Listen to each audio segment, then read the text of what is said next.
नमस्कार मित्रों, मैं एस्ट्रो वास्तु रिसर्चर हस्तरेखा रीडर से संजीव। आज की हमारी चर्चा का विषय अध्यात्म शास्त्र में हम आज चर्चा कर रहे हैं कि असली अर्थात वास्तविक महाकुंभ कौन सा है। कैसे जाने कि हम अमृत स्नान कर पाएंगे या नहीं। त्रिवेणी स्नान, महाकुंभ स्नान, कुंडली जागरण से प्रकृति की ऊर्जा जीव में कैसे प्रभावित होती है, इसको आज हम देखेंगे और समझेंगे और कैसे जानेंगे कि हमें परम तत्व की प्राप्ति होगी, जिसे हम अवचेतन मन, मोक्ष, घट के भीतर विचार परमात्मा कहते हैं कि हमें प्राप्ति होगी या नहीं। यह जगत ऊर्जा का केंद्र है और ऊर्जा ही जीव की गति और कर्म का आधार होती है। हर जीव जीवन में आने के पश्चात पुनर्जन्म के चक्र से मुक्ति पाना चाहता है। वह अनेक प्रचलित विधियों में भटकता रहता है। क्या उसे इससे मोक्ष प्राप्त होगा या नहीं, हम जानते हैं।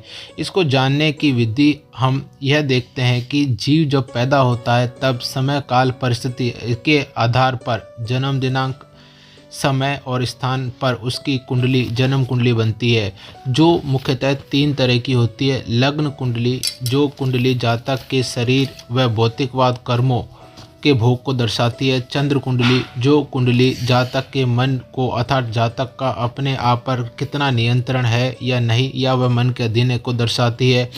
सूर्य कुंडली, जो कुंडली जातक की आत्मा की गति अर्थात परमात्मा प्राप्ति, स्वयं को जानने या परम तत्व की प्राप्ति की स्थिति को दर्शाती है।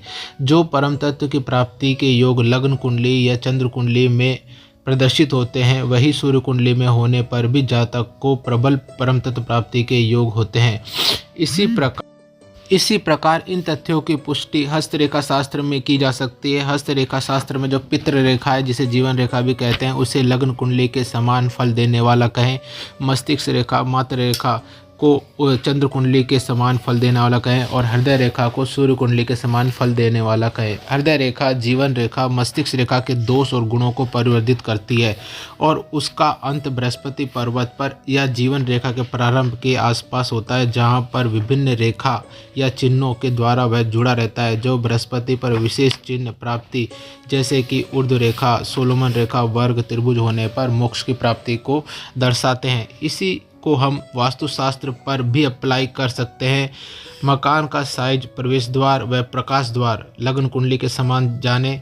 ईशान व नैऋत्य की वास्तु संगत युक्ति को चंद्र कुंडली के समान जाने। केंद्र की शुद्ध स्थिति को तथा इन तीनों के बैलेंस के आधार पर मोक्ष की गति को पाया जा सकता है। इस प्रकार हम जन्म कुंडली, हस्तरेखा शास्त्र, वास्तुशास्त्र से स्पष्ट जान सकते हैं कि हमें मोक्ष मिलेगा या नहीं। ज्योतिष शास्त्र में मोक्ष के लिए और धर्म के लिए अलग अलग ग्रह को प्रतिनिधित्व दिया गया है। बृहस्पति ग्रह को धर्म में उच्च आचरण, व्यवहार में धार्मिक हो, धर्म के अनुसार ईश्वर के अनुसरण को बताता है। यह मुख्यतः कुंडली में 9वें भाव को प्रदर्शित करता है। केतु मोक्ष का कारक ग्रह है, जो जीव में मोक्ष की प्रकृति को बताता है। यह कुंडली में 12वें भाव से संबंधित होना जरूरी होता है। अतः परम तत्व की प्राप्ति हेतु बृहस्पति भी केतु पर निर्भर करता है। अतः यह स्पष्ट है कि धर्म और मोक्ष परस्पर अलग अलग राह, विषय, गति, प्रकृति या नियति है। अर्थात धर्म पर चल मोक्ष प्राप्त नहीं किया जा सकता, ऐसा संभव ही नहीं है। यह एक बात स्पष्ट हो गई कि ग्रहों के आधार पर लगने वाला कुंभ मेला एक धार्मिक आयोजन है, आध्यात्मिक आयोजन नहीं है। अब हम धार्मिक जीवन में महाकुंभ के रूप में जीवन में जो प्राप्त होना है उसे देखते हैं। कुंभ मेला वास्तव में होता क्या है? यह भी सूर्य, चंद्र, बृहस्पति ग्रहों की स्थिति पर निर्भर करता है और इससे कोई केतु का योग कोई नहीं होता। अतः यह धार्मिक आचरण, व्यवहार को श्रेष्ठ कर धर्म अनुसार ईश्वर अनुसरण को दर्शाता है।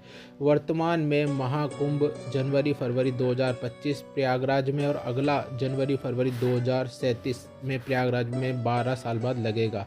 ध्यान देने की बात यह है कि कुंभ हर साल लगता है, जो पोष माह की पूर्णिमा से अमावस्या के होते हुए माघ पूर्णिमा तक लगता है, और अर्ध कुंभ हर 6 साल में लगता है और यही स्थिति में लगता है, और महाकुंभ जो होता है 12 साल में लगता है, वही पोष महापूर्णिमा से अमावस्या मास से होते हुए माघ पूर्णिमा तक और शिवरात्रि तक जाता है। इसी प्रकार 144 साल में अर्थात पूर्ण महाकुंभ जिसे बोलते हैं वह लगता है। लेकिन वास्तव में यह स्थान बृहस्पति के वृष राशि में होने पर वह मकर राशि में सूर्य व चंद्र अर्थात ग्रहण की स्थिति अर्थात अमावस के दिन ही इसका सबसे महत्वपूर्ण दिन या महत्वपूर्ण फल प्राप्त किया जा सकता है। यह गंगा, जमुना और लुप्त प्राय सरस्वती के संगम तट प्रयागराज पे लगता है।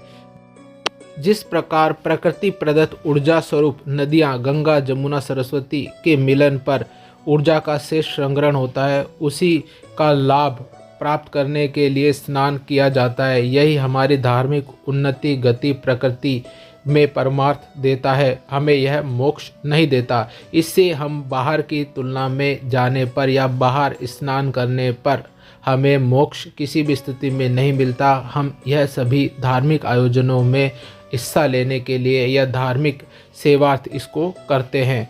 अब हम इसी को कुंडली जागरण के रूप में जाना जाता है, जिसे हठ योगी प्राणायाम आसन मुद्राओं के द्वारा सिद्धियाँ ईड़ा पिंगला सुषुम्ना को जानकर सहस्त्रार चक्र से मूलाधार चक्र तक ऊर्जाओं का प्रवाह कर परमात्मा प्राप्ति को बताते हैं। लेकिन कुंडली जागरण भी परमात्मा प्राप्ति नहीं है, वह भी सिद्धि प्राप्ति ही है। कुंडली जागरण का अभ्यास करने वाले जातकों को कई तरह की सिद्धियाँ जैसे कर्ण पिशाचने की सिद्धि, किसी को देखने की सिद्धि या जानने की सिद्धि या फिर अपने शरीर को नियंत्रित करने की शक्ति आ जाती है, पर यह मोक्ष प्राप्ति नहीं होती है। मोक्ष प्राप्ति इसको क्यों नहीं माना जाता, इसके बारे में संत क्या चेतावनी देते हैं।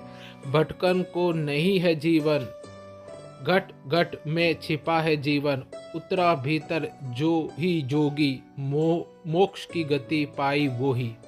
अतः संतों की वाणी भीतर ध्यान में उतरकर श्वास प्रश्वास पर ध्यान कर ही स्वयं को जानने को कहती है, और स्वयं को जानना ही परम तत्व को पाना व मोक्ष पाना है। जो जीव जन्म जन्मांतर की गति को अवरुद्ध करती है और मोक्ष प्राप्ति दर्शाती है, जो कुंडली में केतु ग्रह द्वारा निर्धारित होती है। केतु की स्थिति के आधार पर ही जीव के जीवन मरण को निर्धारित किया जाता है। अतः अब हम यह जान सकते हैं कि हमें मोक्ष प्राप्त हो रहा है या हम किसी बड़े धार्मिक आयोजन में सहयोग कर रहे हैं। धार्मिक आयोजन से भी होकर मोक्ष का रास्ता गुजरता है, लेकिन वहाँ पर धर्म के आगे की आध्यात्मिक सफ़र बिल्कुल अलग होता है। वहाँ पर जातक को अकेला ही जाना होता है, वहाँ पर समूह की आवश्यकता नहीं होती, क्योंकि वह यात्रा अनंत से साक्षात्कार की यात्रा कही जाती है। धन्यवाद।